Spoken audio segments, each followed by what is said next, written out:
Bismillahirrahmanirrahim. Assalamualaikum warahmatullahi ta'ala wabarakatuh. Alhamdulillah. Alhamdulillahilladzi hadana lihadza wa ma kunna linahtadiya laula an hadanallah. Wassalatu wassalamu ala Rasulillah wa ala alihi wa sahbihi wa man wala. Rabbi shrah li sadri wa yassir li amri wa hlul 'uqdatam min lisani yafqahu qawli. Subhanaka la ilma lana illa ma 'allamtana innaka antal alimul hakim. La haula wala quwata illa billahil aliyil azim.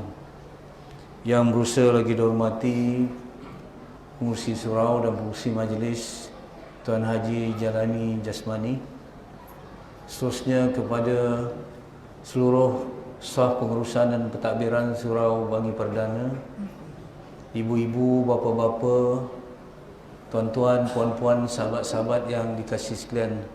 Alhamdulillah, syukur kepada Allah Subhanahu Wa Taala kerana dengan rahmat dan hidayahnya Allah telah memilih kita di kalangan ramai hamba-Nya pada saat ini, pada detik ini untuk diberikan kebaikan. Keberadaan kita di rumah Allah dan keberadaan kita di majlis ilmu Taman Syurga ini sebenarnya mempunyai tujuan, bukan secara kebetulan. Kerana tidak ada yang kebetulan di sisi Allah Subhanahu Wa Taala. Setiap yang Allah tentukan, setiap yang Allah takdirkan pasti mempunyai tujuannya. Apakah tujuan Allah mengumpulkan kita di masjid ini ataupun di surau ini dan juga di dalam majlis ilmu ini? Tidak lain, tidak bukan kerana Allah inginkan kebaikan pada kita. Walaupun mungkin pertemuan ini kelihatan biasa-biasa saja pada pandangan mata, tetapi hakikatnya sangat luar biasa pada pandangan Allah dan Rasul-Nya. Apabila kita melihat dengan basirah ataupun mata hati, pertemuan ini sesungguhnya membuktikan bahawa Allah belum berpaling lagi daripada kita. Walaupun kita alpa, walaupun kita ghaflah, lalai, kita berdosa, tetapi Allah masih inginkan kebaikan buat kita. Justru Rasulullah sallallahu alaihi wasallam menegaskan, "May yuridullahu bihi khairan wa yufaqihu fid din." Sekiranya Allah nakkan kebaikan pada seseorang, maka Allah lapangkan dadanya, buka ruang dan peluang untuk memahami agama ini, insya-Allah. Salah satu kelebihan yang Allah Subhanahu Wa Taala janjikan apabila kita berada di dalam majlis ilmu ialah Allah akan kurniakan kita yang dikatakan ketenangan. Fa anzilis sakinah, ketenangan. Yang mana ketenangan ini sangat mahal harganya di akhir zaman. Kita mungkin ada kesenangan, tetapi tanpa ketenangan hidup kita tidak bererti apa-apa, sama ada di dunia ataupun lebih-lebih lagi di hari akhirat. Kesenangan letaknya pada kuantiti harta kita, tapi ketenangan letaknya pada kualiti jiwa kita. Sesungguhnya kualiti jiwa kita lebih penting untuk kita merasakan kebahagiaan dan kejayaan di dunia, lebih-lebih lagi di akhirat. Sebab itu saya katakan bahawa ketenangan suatu yang sangat mahal harganya di akhir zaman. Seperti mana kata Tuan Pengurusi tadi, kita diuji daripada pelbagai sudut. Kita ada ujian di sudut kepimpinan politik, kita ada ujian di sudut sosial, kita ada masalah di sudut wabak penyakit COVID-19, kita ada masalah ekonomi dan sebagainya. Maka keadaan-keadaan yang mencabar ini kadang-kadang menyebabkan ketenangan menjadi semakin mahal dalam kehidupan ini. Semakin sedikit orang yang tidak tenang, semakin sikit orang yang tenang, ya, semakin sedikit orang yang tenang. Mungkin kita boleh lihat secara selayang pandang saja, kenapa ramai orang yang tidak tenang. Salah satu tanda orang yang tidak tenang ialah mudah dia disusahkan hatinya, mudah, maksudnya hati itu tergeser ataupun terusik, dan kita mudah pula menyakitkan hati orang.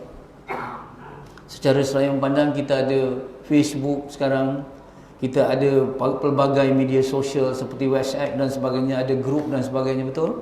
Ya, kadang-kadang orang ni kata macam ni, orang ni left group. Dan left group tu itu ada satu yang terasa hati. Orang yang mudah menyakitkan hati orang dan mudah disakiti ini bukti tidak tenang.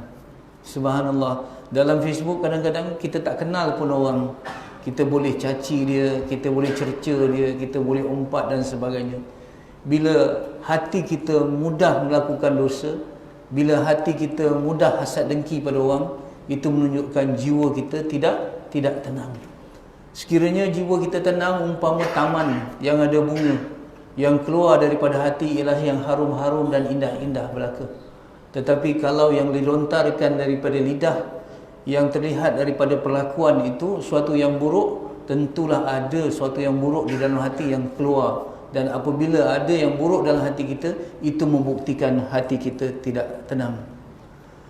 Kalau dikatakan begitu, tuan-tuan mungkin mengatakan itu hanya pandangan, saya kata secara sepintas lalu. Mari saya datangkan bukti, ya, yang dikatakan dari segi data dan segi statistik. Di Malaysia, kita melihatkan bahawa bilangan orang yang mengalami penyakit mental semakin bertambah. Kesihatan mental semakin merosot. Bila saya katakan penyakit mental ni bukan gila, bukan skizofrenia ataupun halusinasi, itu dah peringkat yang kronik. Tapi stres yang tidak terkawal, depression, kemurungan, anxiety, emptiness, kekosongan, itu juga punca, ya, kesihatan mental ataupun penyakit mental sudah berlaku di kalangan ummah. Kalau kita tengok kajian pada 2011 hingga 2015, ya, yang didedahkan oleh kementerian waktu itu, Kementerian Pendidikan, ya, pada 2011 hingga 2015, di kalangan para pelajar, 5 pelajar seorang daripada mengalami penyakit mental. Dan baru-baru ini satu kebimbangan di kalangan masyarakat ialah semakin bertambahnya kadar bunuh diri di kalangan remaja. Ini kita tak dapat nafikan lagi, ya. Dan itu di kalangan remaja. Kalau di kalangan remaja yang belum lagi banyak komitmen, belum ada lagi isteri, belum ada suami, belum ada anak-anak, tanggungan belum banyak, itu pun sudah tinggi bilangan penyakit mental, apatah lagi di kalangan orang dewasa. Orang yang sudah banyak komitmen, yang ada banyak tanggungjawab. Ya, pada 2016, ya, waktu itu Dr. K. Subramaniam menegaskan, Kementerian Kesihatan waktu itu menjelaskan bahawa di kalangan 3 orang, 1 daripada 3 orang di Malaysia mengalami penyakit mental. Jadi dekat sini tak adalah, ya, 3 orang, seorang tak ada, ya. InsyaAllah kalau yang datang di masjid, mudah-mudahan, ya, kita, ya, penyakit mental ni mungkin ada 2 sebab, ya. Pertama, memang faktor kimia badan, ya, hormon dan sebagainya, itu tak dapat dielakkan. Ada faktor baka ataupun faktor trauma dan fobia semasa kecil, macam mana dia dibesarkan.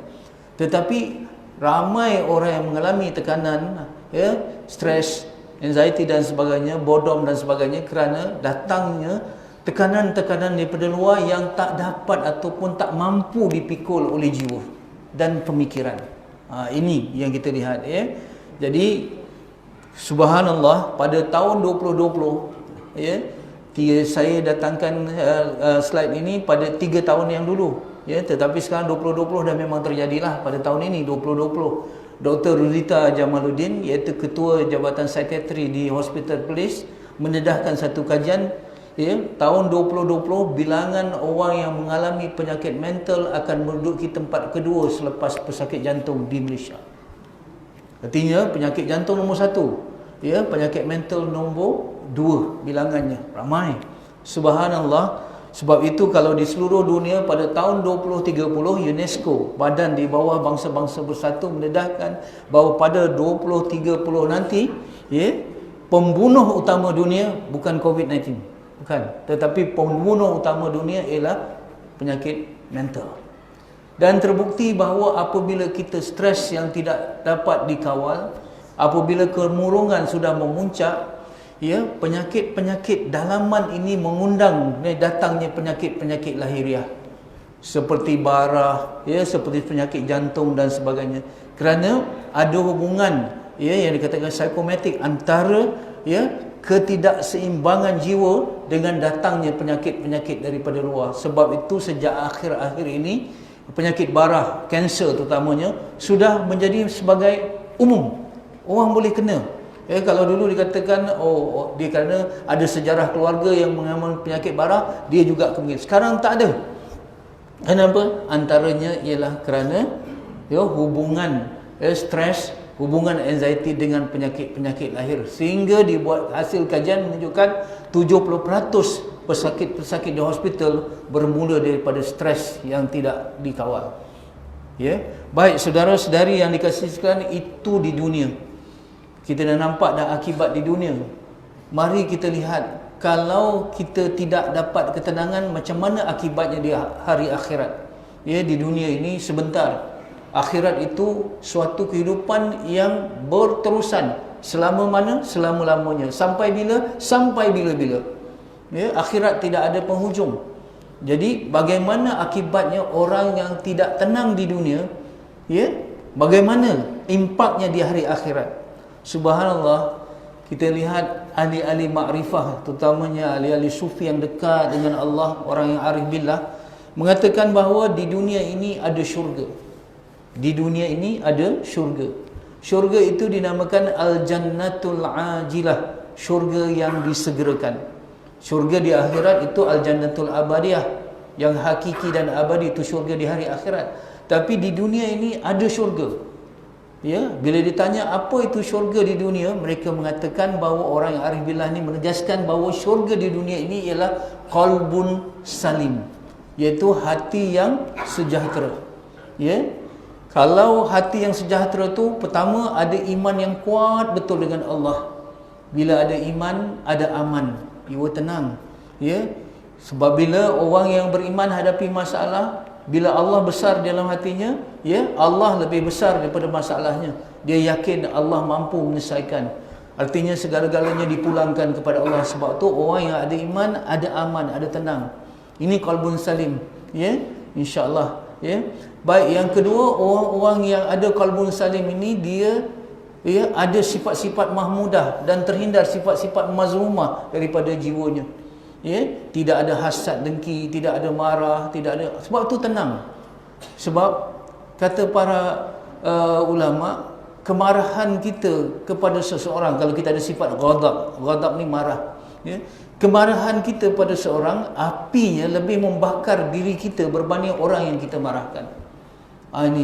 Kalau kita marahkan seseorang, api kemarahan itu lebih membakar diri kita berbanding dengan orang yang kita marahkan.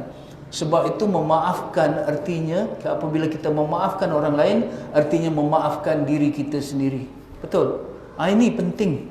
Jadi bila tak ada hasad, bila tak ada marah, bila tak ada kedekut, bila tak ada penakut, bila tidak ada pemalas, insya-Allah ini yang dikatakan qalbun salim. Kalau setakat itu saja mungkin kita boleh dengar dengan tenang. Tetapi mereka melanjutkan lagi, iaitu ahli-ahli sufi, orang yang arif billah, orang yang dekat dengan ulama-ulama yang ada pandangan mata hati ni, menegaskan lagi, melanjutkan lagi.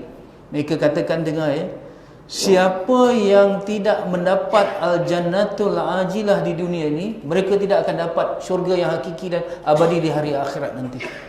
Artinya siapa yang tidak dapat qalbun salim di dunia ini, mereka tidak akan dapat syurga di hari akhirat nanti. Artinya sekiranya kita mati tidak membawa qalbun salim, maka perjalanan hidup kita di alam kubur, alam mahsyar dan seterusnya ke alam-alam yang lain, ini dalam keadaan yang sangat-sangat membimbangkan kita. Na'udzubillah. Siapa yang tak bawa qalbun salim akan terjun ke neraka. Na'udzubillah.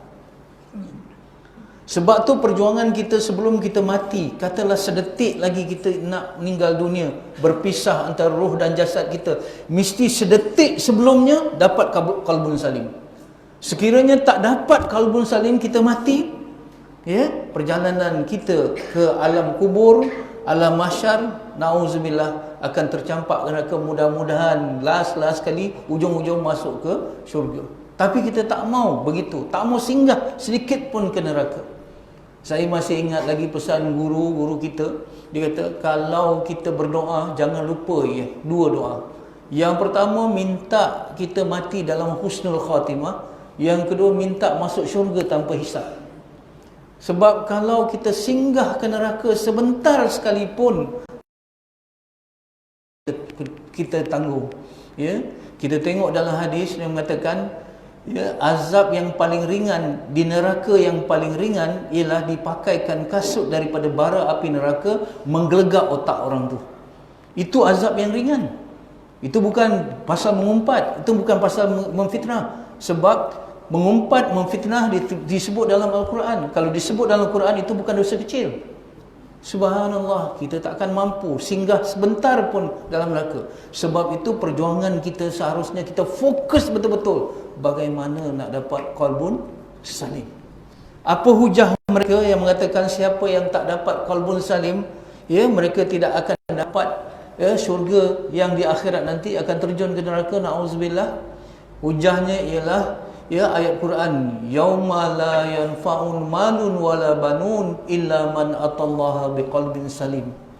Hari akhirat, hari yang mana tidak berguna anak pinak dan harta kecuali mereka yang membawa hati yang sejahtera. Rupa-rupanya Allah nak lihat hati di hari akhirat nanti. Allah tak tengok harta kita, Allah tak tengok rupa kita, Allah tak tengok kuasa yang ada kita di dunia ni. Tapi di hari akhirat, di padang mahsyar nanti, bagaimana kita bawa hati, iaitu hati yang bentuk hati yang sejahtera kepada Allah Subhanahu wa taala. Innallaha la yanzuru ila suwarikum walakinnallaha yanzuru ila qulubikum wa a'malikum. Allah menegaskan dalam sebuah hadis kudusi bahawa Allah tidak melihat wajah kamu, ya, rupa lahir kamu, tetapi apa yang Allah lihat ialah hati dan amalan kamu. Subhanallah, saudara-saudari yang dikasihi sekalian, sebab tu kita mesti berjuang untuk mendapat hati yang tenang.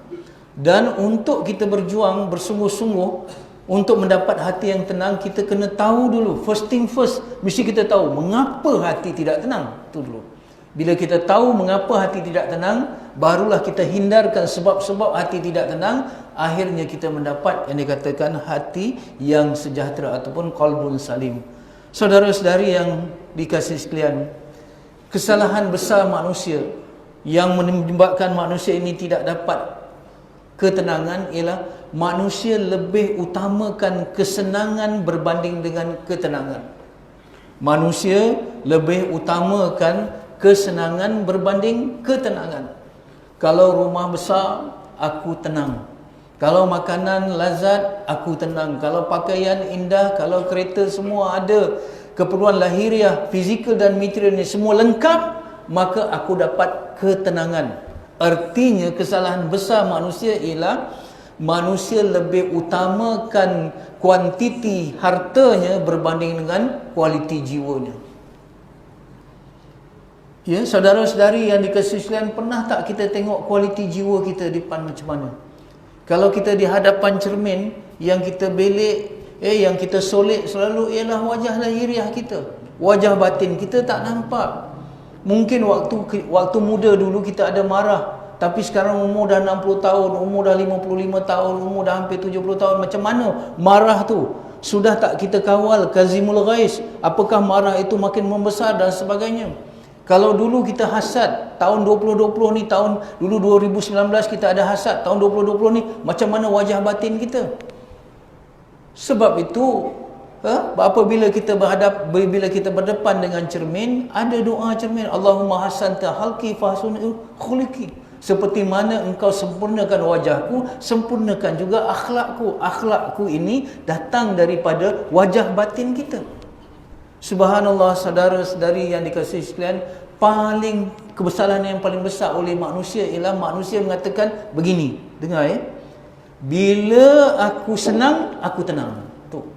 Mereka sinonimkan antara ketenangan dan kesenangan. Artinya kalau aku senang, insya-Allah aku tenang. Dia tak jawab dengan mulut, tetapi perbuatannya. Padahal kalau kita lihat, ya, ungkapan-ungkapan ahli yang bijaksana menunjukkan bahawa kesenangan bukan ketenangan. Mungkin orang yang ada kesenangan, dia jauh daripada ketenangan. Tengok apa yang mereka katakan, apa gunanya rumah yang lapang jika hati sempit? Betul. Rumah lapang, banglo, villa dan sebagainya.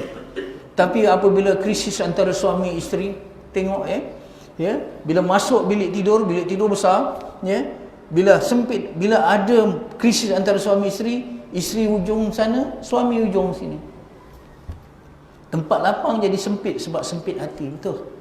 Ini rumah kita semata-mata jadi house, rumah kita tidak jadi home.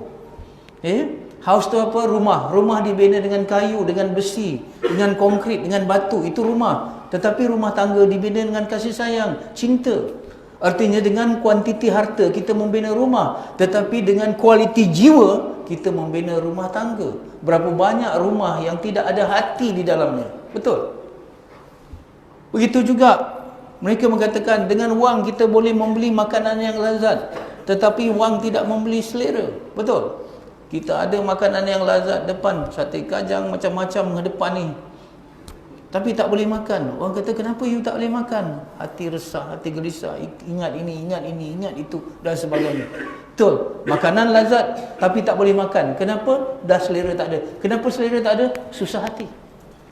Begitu juga dikatakan wang boleh membeli tilam yang empuk, tetapi wang tidak boleh membeli tidur yang lena. Sebab tu adab dalam kita nak tidur, kata Rasulullah, selepas kita baca 3 kul, kemudian tiupkan ini dan sapu seluruh badan, apa anjuran lagi? Antaranya ialah memaafkan kesalahan orang. Sebab kalau kita tak maafkan kesalahan orang, api kemarahan itu membakar diri kita. Kita ingat-ingat nak tidur susah. Sebab tu kena maafkan. Bila kita memaafkan orang lain, seperti mana saya katakan tadi, memaafkan orang lain artinya memaafkan diri kita sendiri. Kita boleh tenang tidur. Dah tak lihat dah kemarahan kita pada orang sebelah kita. Siapa? Suami kita ke isteri kita. Kita tak ingat lagi kesalahan orang, sahabat-sahabat kita di tempat kerja. Kita tak ingat lagi perkara-perkara yang anak-anak kita buat yang menyakitkan hati kita. Sudah kita maafkan. Tenang hati, boleh tidur. Baik Sebab itu paling senang tidur ialah di majlis ilmu.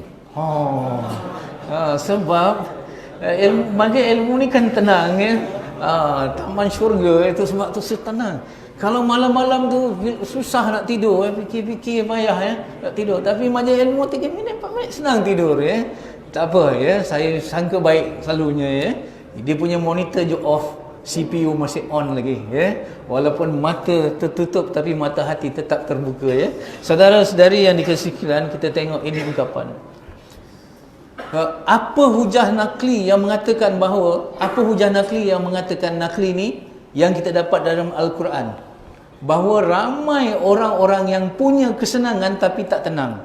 Saudara-saudari yang dikasihi sekalian, Al-Quran ada 6,236 ayat. Hanya 1/3 saja daripada ayat Quran yang menceritakan tentang hukum hakam. 2/3 lagi tentang sosial, perhubungan, tentang kejadian alam, tentang sebagainya. Begitu juga dalam Quran ada cerita sejarah. Sejarah yang kita lihat di dalam Quran ini menunjukkan bagaimana orang yang ada harta, orang yang ada kuasa, orang yang ada rupa, tapi mereka tak bahagia di dunia dan confirm mereka tak bahagia di akhirat. Siapa kata? Allah kata. Dalam Al-Quran ada cerita Fir'aun dan Namrud, orang yang punya kuasa.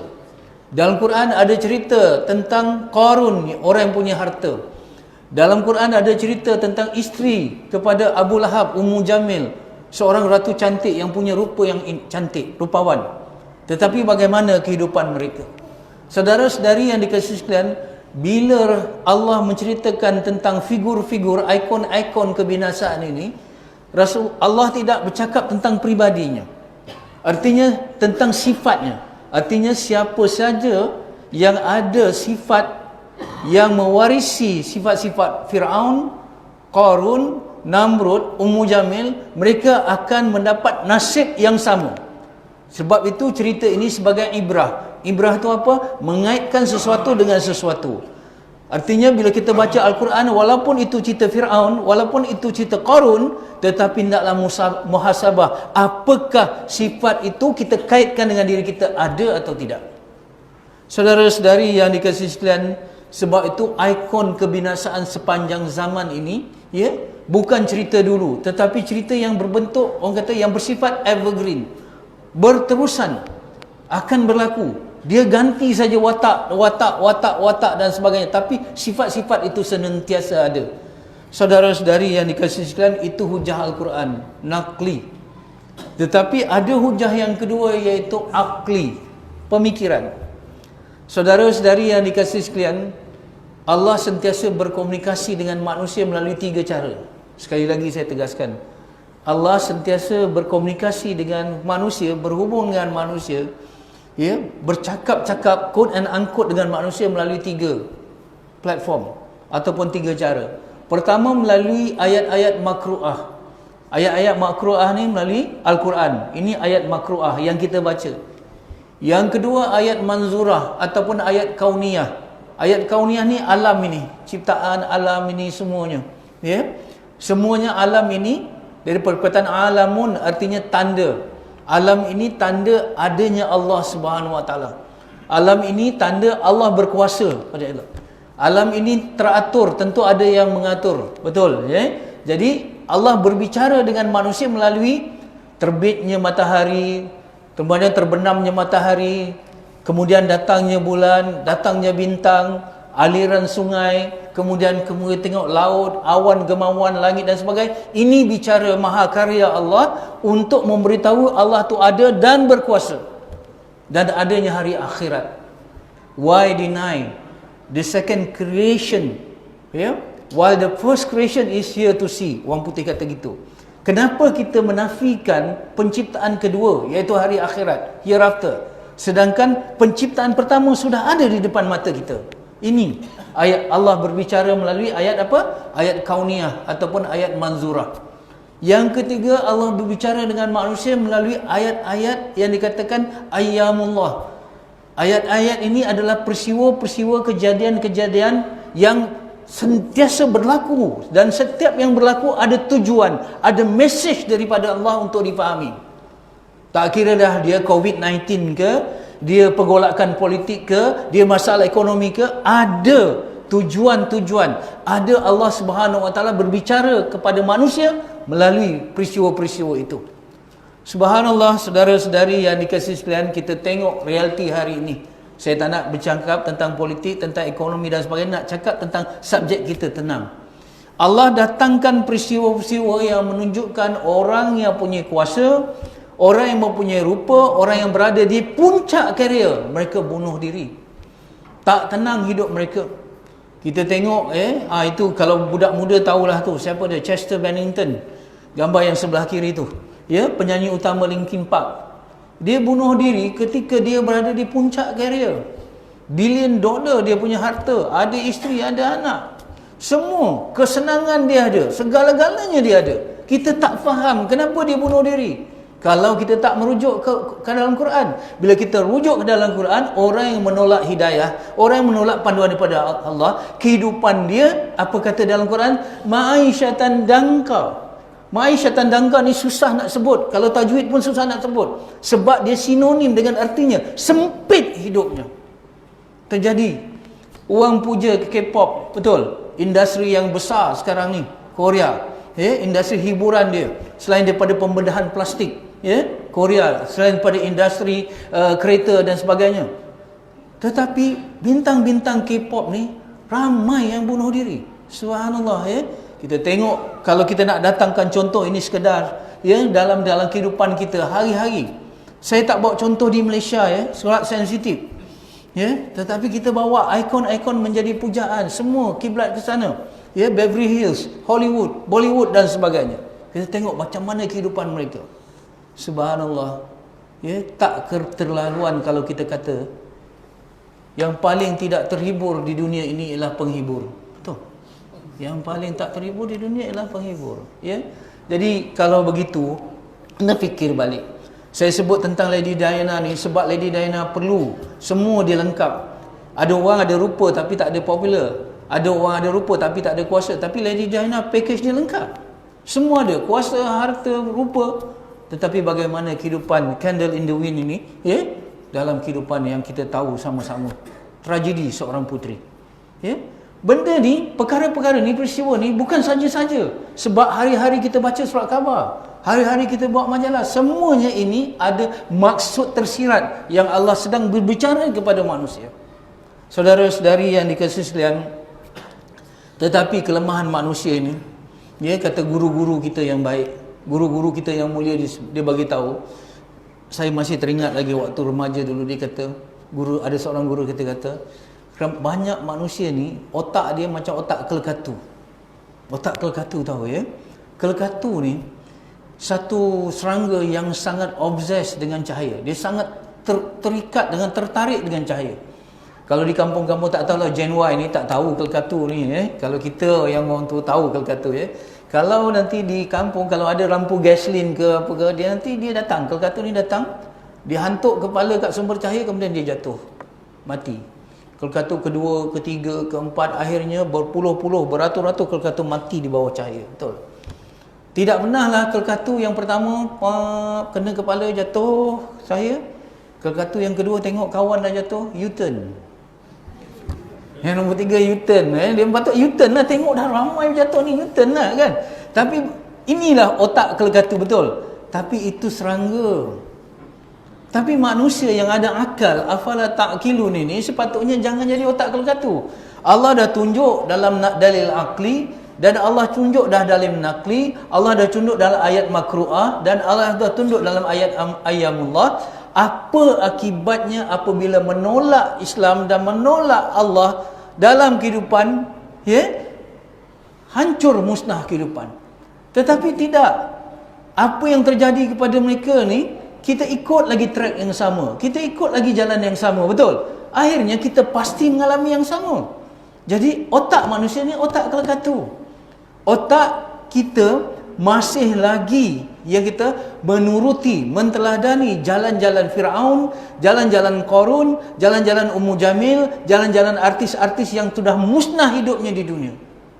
Subhanallah. Kalau saya tanya pada tuan-tuan termasuk diri saya bukan nak mengajar, lebih nak mengajak, sama-sama mengingati, Saya nak tengok, saya nak tanya, kita ni lebih mengutamakan kesenangan ke ketenangan? Dah dengar ceramah takkan tak boleh jawab, mesti ketenangan punya, mesti ketenangan. Tapi action speak louder than words. Betul? Tindakan kita sebenarnya jawapan kita yang sebenar. Saya nak bagi contoh. Mungkin di tempat ini relevan, saya bawa contoh juga di tempat saya yang saya lihat dengan mata kepala sendiri. Di tempat saya, di taman di Sarjana Utama, kalau kita nak keluar bekerja pada hari-hari weekdays, hari-hari bekerja, kita untuk tidak terlibat dengan traffic jam atau kesesakan jalan raya. Yang kesesakan ini bermula dari dalam taman lagi. Bukan pergi jalan besar, dalam taman lagi dah bermula. Kalau nak elakkan, sama ada kita keluar sebelum subuh ataupun sebaik imam memberi salam yang kedua, cepatlah, jangan tunggu doa. Kalau tunggu juga akan jam. Jadi realitinya setiap hari Isnin sampailah hari Jumaat, jam berlaku daripada dalam taman lagi. Itu hari bekerja. Tapi hari Sabtu dan hari Ahad lengang. Tak ada jam. Termasuk lengang masjid dan surau. Lengang juga. Sebab apa? Itu menunjukkan bahawa masjid ini kan masjid daripada perkataan sajadah. Sajadah artinya sujud. Sujud ni wasjud waqtarib. Sujud dan mendekatlah. Saat seorang hamba yang paling dekat kepada Allah ialah waktu sujud. Ketika kata-katanya, lidahnya berbisik ke bumi, suaranya kedengaran ke langit. Semasa dia sujud, dia menuang segala masalahnya kepada Allah. Let go, let God. Betul? Sujud adalah waktu yang paling tenang. Tetapi kenapa ramai manusia tak solat? Sebab lebih ramai manusia mengutamakan kesenangan berbanding dengan ketenangan. Itu fakta dia. Sebab orang tahu, kalau tak pergi kerja tak dapat gaji. Kalau tak berniaga, kalau kita macam mana nak dapat keuntungan. Kalau tak ada gaji, macam mana nak bayar sewa rumah, bagaimana nak bayar duit kereta, bagaimana nak beli pakaian. Kita tahu akibat dia apabila kita tidak dapat kuantiti harta. Tetapi kita tak nampak dengan mata hati apa akibatnya apabila kita tidak memiliki kualiti jiwa ataupun qalbun salim. Ini. Kadang-kadang kalau kita tengok, dulu pengumuman tentang harga petrol hari Rabu, sekarang hari apa? Jumaat. Ada rumus kata mungkin, ada hearsay mengatakan bahawa mungkin harga petrol nak naik 3 sen. Apa yang terjadi pada malam itu? Sesak. Betul? Itu kita lihat. Tetapi kalau hari Jumaat, kan diberitahu dalam hadis, Siapa yang datang dia dapat pahala sebesar unta. Kemudian datang lewat sikit sebesar ni, akhirnya sebesar telur, betul? Bila naik saja khatib ke mimbar dah tak ada dapat pahala. Macam mana kegairahan kita datang masjid berbanding tadi? Subhanallah, ini menunjukkan kita tak dapat ketenangan. Manjada wajada, siapa yang bersungguh-sungguh dia dapat. Kenapa kita tak dapat ketenangan? Sebab kita tak bersungguh-sungguh untuk mendapat ketenangan. Ini realitinya. Ya, saudara-saudari yang dikasihi sekalian, kita terkejut ya kalau kita tengok ya, satu fakta yang berlaku di dalam kehidupan kita di Malaysia.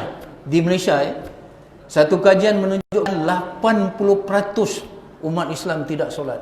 80%. Ya, dan saya akan sebut apa impaknya ini nanti dalam sebentar nanti insya-Allah bila sampai ke slide ataupun ke PowerPoint yang begitu. Mengapa hati tidak tenang? Ada dua sebab. Mengapa hati tenang? Dua sebab. Ya. Tadi kenapa? Sekarang mengapa? Dua sebab. Sebab yang pertama, kita sudah tersasar daripada tujuan hidup. Kita sudah tersasar daripada tujuan hidup. Apa dia tujuan hidup kita? Tujuan hidup kita dua saja. Reason for our existence. Kita diciptakan bukan saja-saja, bukan sia-sia. Ada maksudnya. Missionnya. Mission kita Az-Zariyat ayat 56 dengan Al-Baqarah ayat 30. Pertama, wa ma khalaqtul jinna wal insa illa liya'budun. Kita dicipta oleh Allah untuk jadi hamba-Nya. Ibadah kepada Allah. Yang kedua, wa iz qala rabbuka lil malaikati inni ja'ilun fil ardi khalifah. Al-Baqarah 30. Kita diciptakan untuk menjadi khalifah. Saya mendapat nasihat untuk terus lalu sampai pukul 9 kita berhenti ya. Sebagai hamba Allah, kita perlu jadi baik, soleh. Tak cukup jadi soleh sebagai hamba Allah, kita jadi musleh sebagai khalifah, iaitu memberi kebaikan kepada orang lain. Soleh, jadi baik, iaitu sebagai hamba Allah.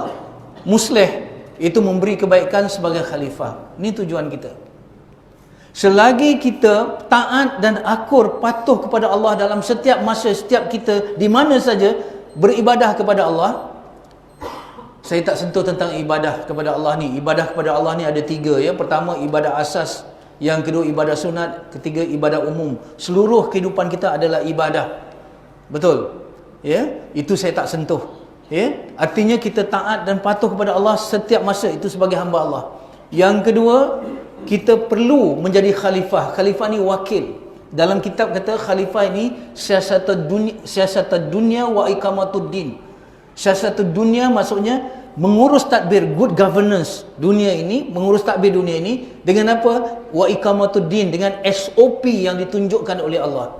Artinya merujuk kepada Al-Quran dan Sunnah. Nak atur ekonomi, tengok Al-Quran dan Sunnah. Nak atur politik, kena ikut Al-Quran dan Sunnah. Nak atur sosial, pendidikan, seluruh hidup itu kita kena urus sebagai khalifah dengan merujuk kepada SOP yang ditunjukkan oleh Allah, Al-Quran dan Hadis. Ini tujuan kita. Jadi, artinya selagi kita jadi hamba Allah yang baik dan menjadi khalifah yang memberi kebaikan, insya-Allah kita akan tenang. Saya buat contoh, selalu saya contoh. Marker pen ini. Marker pen ini dibuat untuk menulis.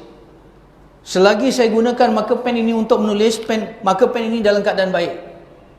Tapi apa jadi kalau marker pen ni saya gunakan sebagai hammer, ketuk, cocok ataupun saya lontar ke dinding? Dia akan jadi apa? Dia akan rosak. Kenapa dia rosak? Kerana dia digunakan bukan dengan tujuan dia diciptakan. Begitu juga manusia. Hardware dan softwarenya, jasad dan batinnya, Allah cipta untuk menjadi hamba Allah yang baik dan menjadi khalifah yang memberi kebaikan. Sekiranya manusia tak jadi hamba Allah, tak jadi khalifah, dia bukan saja menentang Allah, tetapi dia menentang tujuan penciptaan dirinya sendiri. Dia akan merosakkan dirinya. Maka pen ini bila rosak, orang tak letak di sini, orang buang dalam tong sampah. Betul? Begitu juga manusia. Yang bila tak jadi hamba Allah dan tak jadi khalifah, hilang nilai-nilai kemanusiaannya. Waktu itu dia tidak akan ada kebahagiaan, dia tidak akan ada ketenangan, dia tidak ada kejayaan. Sebab itu saudara-saudari yang dikasihi sekalian, apabila seorang sahabat bertemu dengan Rasulullah, bertanya kepada Rasulullah, "Ya Rasulullah, apa itu dosa? What is sin?" Apa itu dosa? Rasulullah memberi jawapan, dosa itu suatu yang meresahkan hati kamu. Dosa itu suatu yang meresahkan hati kamu. Walaupun orang tak nampak, walaupun orang tersembunyi, tetapi kesan dosa resah hati. Ada orang putih kata guilty conscious, rasa bersalah. Sebab tu intai-intailah dalam kehidupan kita. Kalau hari ini hari yang resah, gelisah, rezeki ada, rumah ada, kenderaan ada, tapi resah, gelisah. Kalau minggu itu minggu yang resah, kalau bulan itu bulan yang sentiasa ada kebimbangan, tak tahu sebab apa, jangan cari jauh-jauh. Artinya hati kita pada hari itu, pada minggu itu atau pada bulan itu berdosa dengan Allah, cepat istighfar supaya dia kembali kepada ketenangan. Hakikatnya orang yang berdosa dengan bukan saja dia melawan Allah, tetapi dia melawan dirinya sendiri. Saudara-saudari yang dikasihi sekalian, sebab pertama tersasar daripada tujuan hidup. Tujuan hidup ada dua, betul? Baik. Yang kedua, sebab yang kedua, mengapa hati tidak tenang? Hati tidak tenang kerana hati tidak dapat makanannya dan hati tidak dapat ubatnya. Sekali lagi saya tegaskan ya. Kita tidak tenang apabila hati tidak dapat makanannya dan apabila dia sakit, dia tidak ada dapat penawar atau ubatnya. Cuba kita lihat ya. Kita ni manusia dicipta daripada dua. Satu, jasad asalnya daripada tanah. Ini bukan kita yang hakikatnya. Kita akan bagi balik kepada tanah. Hakikat manusia ialah rohnya, iaitu hatinya. Ini software kita. Yang ini akan ditanya nanti. Yang ini yang kita nak bawa, yang dikata qalbun salim. Baik saudara-saudari yang dikasihi sekalian, kalau kita tengok sifat hati ni, awalnya kita kalau tengok sifat hati ni, dia macam mana? Hati ni qalbu. Qalbu ini mendapat nama daripada sifat dia. Sifat qalbu ini, kalau kita tengok, dia tidak stabil. Elemen yang paling tidak konsisten di dalam tubuh manusia ialah hati. Dia bolak-balik. Rasulullah bawa metafora, contoh hati yang tidak stabil ni macam kuah yang sedang mendidih. Kuah yang mendidih. Jadi hati ni tidak stabil. Hati tidak stabil, tengah stabil. Bila hati ni tidak stabil, penciptaan dia, datang ujian hidup. Hidup ni adalah untuk diuji. Betul? Surah Al-Mulk ayat 2. Datang ujian. Bila datang ujian pada hati yang tidak stabil ini, dia makin tidak stabil. Dengar ya, saya nak tanya saudara-saudari. Kalau saya tanya tuan-tuan, termasuk diri saya, kenapa hati tidak stabil? Kenapa hati tidak tenang? Kenapa hati tak tenang? Tadilah jawapan yang kita beri. Tapi biasanya kita dengar jawapan, hati saya tak tenang Ustaz kerana ada masalah dengan isteri. Hati saya tak tenang Ustaz, sekarang saya sakit, memang betul-betul kronik dah. Hati saya tidak tenang kerana berpisah dengan ini. Hati saya tidak tenang kerana Allah, anak saya menyakitkan hati saya. Hati saya tidak tenang, ini. Semua kita kata betul. Baik, saya nak tanya betul-betul. Betulkah ujian-ujian hidup dalam bentuk wang kata, harta tak cukup, yang saya kata tadi, ujian hidup semua ya? Apakah sebab itu hati tidak tenang? Apakah kerana ujian hidup itu hati tidak tenang? Untuk itu saya bawa satu analogi. Dengar ya, tengok betul-betul. Tangan saya ni, kata tangan saya sihat, tak ada apa-apa, luka. Kemudian saya ambil limau, saya perahkan air limau di atas tangan yang ini, tak ada sakit apa-apa. Betul? Kemudian satu ketika yang lain, tangan ini luka, tergores, tercarar, luka. Kemudian saya perah air limau pada ini. Baik, kali ini sakit atau tidak? Okey, sekarang saya tanya, apa yang menyebabkan sakit ataupun pedih? Air limau ke tangan yang luka? Tangan yang luka. Sebab ketika tangan tak luka, kita perah air limau, tak sakit apa-apa. Jadi bila air limau tu kita perah, tangan tu luka, baru kita rasa sakit. Jadi begini, hati kita umpama tangan kita, air limau ni umpama ujian. Yang dikatakan tadi, ada sakit, ada perpisahan, ada kematian, kurang duit, orang kata dan sebagainya, dia umpama air limau. Betul? Kalau air limau ini, ujian-ujian hidup ni pergi kepada hati yang ada makanannya, dan sihat, dia bila sakit ada penawarnya, tak ada apa-apa kesan. Tapi kalau hati itu dah sakit, betul, tak makrifah dengan Allah, tak ada iman dan sebagainya, datang saja ujian ini, baru dia rasa sakit. Boleh faham maksudnya? Jadi yang menyebabkan kita susah hati ni bukan ujian-ujian di luar, tetapi kondisi hati kita. Boleh faham maksudnya? Ini kita perlu tahu. Sebab tu kadang-kadang para sahabat Rasulullah SAW dan Rasulullah sendiri, apabila diuji dengan kemiskinan, apabila diuji dengan biasa, ya, kita lihat contoh yang contemporary dengan situasi hari ini, ya, Khalid Al-Walid. Dia jeneral tentera. Kemudian apabila Sayyidina Abu Bakar As-Siddiq meninggal dunia, diganti oleh Sayyidina Umar Al-Khattab, tindakan pertama yang dibuat oleh Khalid ialah memecat Sayyidina Khalid daripada jawatan jeneral kepada soldadu biasa. Padahal Sayyidina Khalid sudah dikatakan oleh Rasulullah, apa gelaran Khalid? Saifullah. Saifullah telah dijatuhkan daripada jeneral kepada soldadu biasa, askar biasa. Esok dia berperang macam biasa, tak terkesan. Bila orang tanya kepada Sayyidina Khalid, kenapa boleh berjuang macam biasa, tak terkesan? Apa dia kata? Aku berjuang bukan kerana Umar. Artinya dia berjuang kerana Allah, betul. Hati Sayyidina Khalid ada Allah. Dipecat itu adalah ujian dalam hidup. Ada terkesan? Tak terkesan. Sekarang kita tengok, kerana pangkat macam-macam orang nampak warna sebenar. Boleh nampak ini. Subhanallah, ya, kalau kita lihat. Kalau begitu saudara-saudari, apa dia jawapannya dalam masa 10 minit lagi, saya akan cuba berbincang.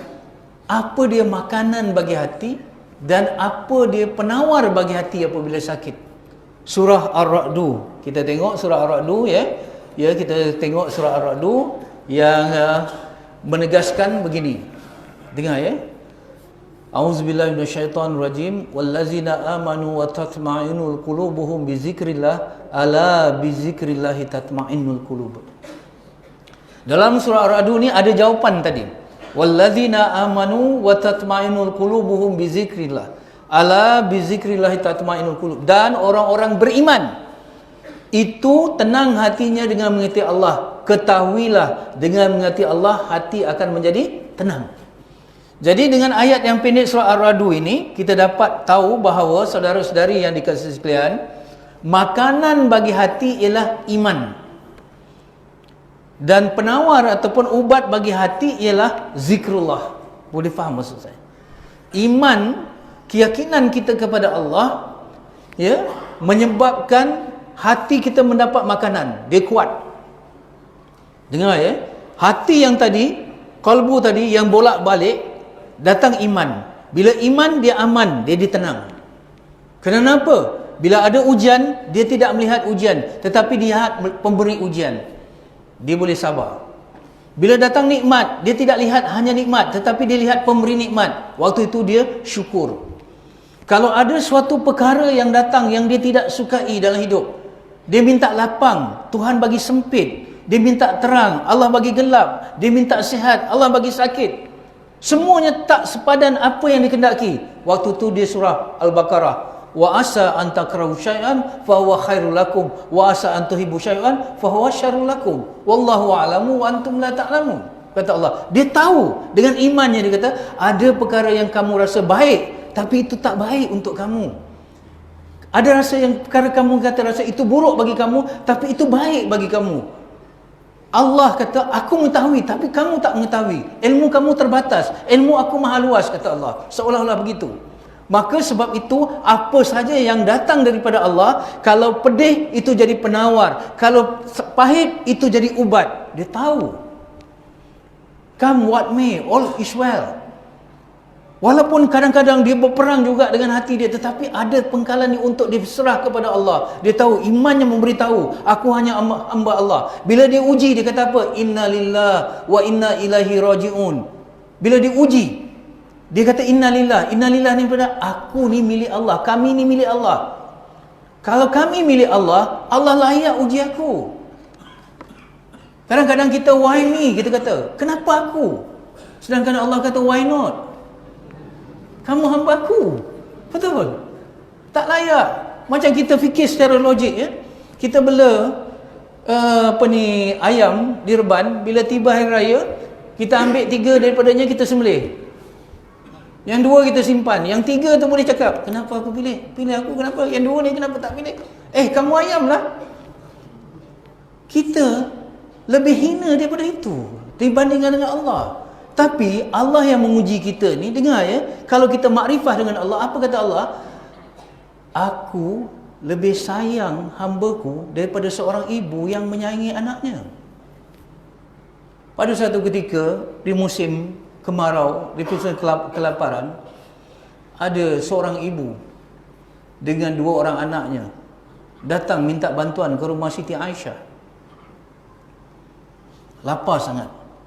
Siti Aisyah Ummahatul Mukminin. Dulu pemimpin, isteri pemimpin bukan saja memahami kesusahan rakyat, tapi merasai kesusahan rakyat. Rumah dia pun tak ada apa.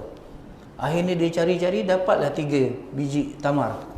3 biji tamar, dia bagi kepada ibu, dia bagi pada anak nombor 1, bagi anak nombor 2. Anak terlampau lapar, dia makan laju. Bila makan laju dah habis tamar. Ibu nak makan tak jadi. Kerat 2 bagi anak, biar dia tak makan. Menangis Siti Aisyah tengok, dan perkara itu dilaporkan kepada Rasulullah. Bila Rasulullah balik, apa komentar Rasulullah? Tengok ya, Allah lebih sayang hambanya daripada ibu itu menyayangi anak. Bila kita kenal Allah, ini yang dikatakan iman. Bila datang ujian yang dan sebagainya, walaupun susah, tapi urut-urut dada juga. Ya Allah, Engkau tahu, ya Engkau hamba-Mu. Begitu, aku layak diuji. Itu iman, beritahu. Yang kedua, bila kita kenal betul-betul dengan ujiannya iman, bila hati kita resah gelisah, ini yang dikatakan terus kita berhubung dengan Allah melalui zikir. Ingat Allah balik. Cari kekuatan. Tadi kita rasa patut diuji. Bila zikir, kita dapat kekuatan. Kerana waktu zikir itu, talian hayat kita bersambung dengan Allah. Apa dia zikir yang paling besar? Yang sebentar lagi kita akan bangun untuk menunaikannya. Dalam surah Taha, Allah Subhanahu wa taala menegaskan, wa aqimus solah li zikri, dan dirikan solat untuk mengingatiku. Rupa-rupanya solat adalah zikir yang paling hebat. Sebab itu bila kita solat, artinya kita berhubung dengan Allah. Kita lemah, berhubung dengan Allah. Solah daripada kata silah. Banyak di sana solat ni doa, ada orang kata solat ni begini, tapi ada pengertian para ulama yang kata solat dari perkataan silah. Silah apa? Sambung. Kita lemah, bersambung dengan Allah Maha Perkasa Al-Qahar, kita dapat kekuatan. Kita jahil, bersambung kita dengan Allah yang Maha Alim, kita dapat ilmu. Kita miskin, bersambung dengan Allah yang Al-Ghani, yang Maha Kaya, kita kaya. Artinya, when God is your friend, who is your enemy? Bila kita sandarkan segala-galanya kepada Allah, kita kuat. Sebab kita sandarkan kepada Allah. Ini yang melalui zikrullah. Sebab itu apabila Rasulullah SAW menegaskan, menyuruh Sayyidina Bilal untuk solat, untuk azan, Rasulullah kata kepada Sayyidina Bilal, arihna bis solah ya Bilal. Rehatkan kami dengan solat wahai Bilal. Artinya, solat adalah satu kerehatan kepada jiwa kita. Waktu kita zikir, iaitu waktu solat, jiwa kita berehat. Let go, let God. Allahu Akbar. Allah Maha Besar. God is bigger than your problems. Kita tak kata mengadu pada Allah dalam solat, ya Allah, aku ada masalah yang besar. Kita dulukan, ya Allah, Engkau lebih besar daripada masalahku. Walaupun masalahku besar, kalau Engkau hendak mengendakinya, menyelesaikannya, mudah bagimu, ya Allah. Begitu. Subhanallah. Kadang-kadang Allah selesaikan masalah kita apabila kita mengadu pada Allah. Tapi kadang-kadang Allah tak selesaikan masalah tu. Allah bagi sesuatu yang berharga. Allah besarkan jiwa kita untuk menghadapi masalah tu. Boleh faham maksudnya? Ya? Sebab itu ada kata-kata ungkapan, ya, tak salah minta hidup yang mudah, tapi lebih baik minta hati yang tabah. Hidup takkan mudah.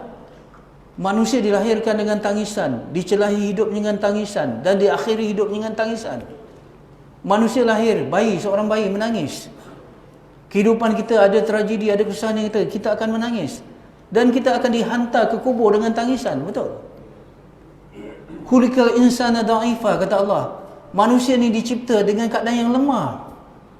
Tetapi kamu ada kekuatan kalau kamu berhubung dengan aku. Sebab tu ketika kamu diuji, apa kata Allah? Wasta'inu bisabri wassalah. Pohonlah pertolongan dengan sabar dan solat. Sabar itu apa? Sabar itu tahan dulu dengan iman. Tahan dulu. Tahan. Sabar itu artinya menahan. Sabar itu iman. Artinya, ya Allah, aku hamba-Mu, ya Allah. Aku hamba-Mu, ya Allah. Aku layak diuji, ya Allah. Aku tak tahu apa hikmahnya. Tetapi aku tahu Engkau baik, ya Allah. Engkau baik, ya Allah. Menderita jiwa. Sabar. Sabar itu menderita jiwa. Tapi tak terkeluar dari segi tindakan kita yang membangkang atas ujian itu. Kemudian, jangan sabar saja. Datang ke dunia, solat. Hubungkan dengan Allah. Sebab itu, saudara-saudari yang dikasihkan, bisikkanlah masalah kita dalam doa kita. Wasjud waqtarib. Saat seorang yang paling dekat dengan Allah ialah saat dia sujud. Kata Rasulullah, banyakkan doa. Doa bukan memberitahu Allah masalah kita. Allah dah tahu dah. Tapi doa ialah pengakuan rasa kehambaan kita kepada Allah. Rasa hina kita, rasa miskin kita, rasa jahil kita, rasa lemah kita. Ketika sujud, kita letakkan dahi kita yang paling kita muliakan ke tempat yang paling hina. Waktu itu isteri kita yang sebelah pun tak tahu masalah kita. Nak cerita pun kadang-kadang isteri tak faham. Ada ujian yang sampai ke muncak macam tu. Sehingga orang yang dekat dengan kita pun tak dapat nak bantu pada kita. Ketika itu isyaratnya apa? Saya teringat apa kata Profesor Hamka. Dia kata apa? Ketika pintu-pintu di dunia sudah tertutup, pintu ke langit lapang terluang. Maksudnya apa? Ketika semua dah blackout di dunia ni, bangun kepada Allah, sujud, adukan segala-galanya. Dan kadang-kadang Allah Subhanahu Wa Taala memang sengaja adakan satu masalah dalam diri manusia yang masalah tu tidak akan diselesaikan. Boleh faham? Bukan semua masalah yang bila kita adukan kepada Allah, Allah nak selesai. Ada masalah, ada ujian yang Allah berikan pada hati kita, kita kena live with that problem. Kena hidup dengan masalah itu. Contoh, na'udzubillah lah, kita sebut saja. Orang kena kanser, tak 4. Sampai sekarang, umur suami 70 tahun. Kita pun dah, para isteri, dah dekat 70 tahun. Pemarah lagi, sampai sekarang, 70 tahun. Nak bercerai tak boleh. Inilah satu-satunya lelaki yang sudi mengambil kita sebagai isteri. Tak boleh. Pasangan hidup macam mana? Ada yang mana satu masalah tu kekal di hati kita. Kerana itu adalah saluran untuk kita merintih terus kepada Allah. Boleh faham maksud saya? Sebab tu ada para ulama ceritakan tentang hadis. Ada seorang hamba yang berdosa, minta, cepat dimakbulkan.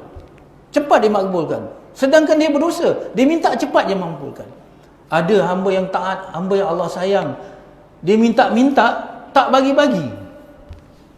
Malaikat bertanya kepada Allah. Ini datang daripada guru saya yang mengajar. Dia kata, guru saya ni berbesar, dia kata begini. Yang tadi yang berdosa tadi minta supaya cepat, aku benci dengar dia punya rintihan. Cepat-cepat bagi supaya dia diam. Yang ini aku suka. Aku sayang mendengar rintihan. Kalau bagi cepat dia makan berhenti. Aku sayang mendengar rintihan. Dan Allah, kalau Allah tak makbulkan apa yang kita minta di dunia, Allah pasti makbulkan di akhirat. Hingga waktu itu, apa kata orang yang doanya tidak dimakbulkan di dunia, tapi dimakbul di akhirat. Apa kata orang waktu ketika itu di dalam syurga? Ya Allah, kalau bolehlah, biarlah doa aku tak makbul di dunia, semua makbul di akhirat. Wal akhiratu khairul laka minal ula. Itu yang dikatakan iman, saudara-saudari. Inilah bekal untuk kita berhadapan dengan ujian-ujian hidup. Yang dikatakan yu'minuna bil ghaib. Yakin pada hari perkara-perkara yang gaib, pada Allah, pada hari akhirat, pada syurga dan neraka. Dengar keyakinan pada hari akhirat sebagai rumusan sangat penting ketika kita hidup di dunia. Sekali lagi saya tegaskan, keyakinan pada hari akhirat yang kita dah sebut tadi sangat penting ketika hidup di dunia, supaya kita ada kekuatan untuk menghadapi hidup yang mencabar, tetapi hidup yang sementara ni. Dunia diciptakan untuk manusia, manusia diciptakan untuk akhirat. insya-Allah mudah-mudahan kita akan dapat kekuatan dengan sentiasa menambah keimanan kita kepada Allah, ya, melalui amalan-amalan zikrullah, amalan sedekah, amalan puasa sunat dan sebagainya, dan juga kita mengekalkan insya-Allah amalan zikrullah kita, iaitu melalui solat dan zikir-zikir yang kita dah amalkan yang sebagainya, insya-Allah. Sekian wabillahi wallahu alam. Sekiranya ada kebaikan, terimalah. Itu datang daripada Allah. Pasti ada kekurangan, kelemahan dan kesalahan daripada saya sendiri. Ya, kita ampunan maaf daripada saya. Assalamualaikum warahmatullahi taala wabarakatuh.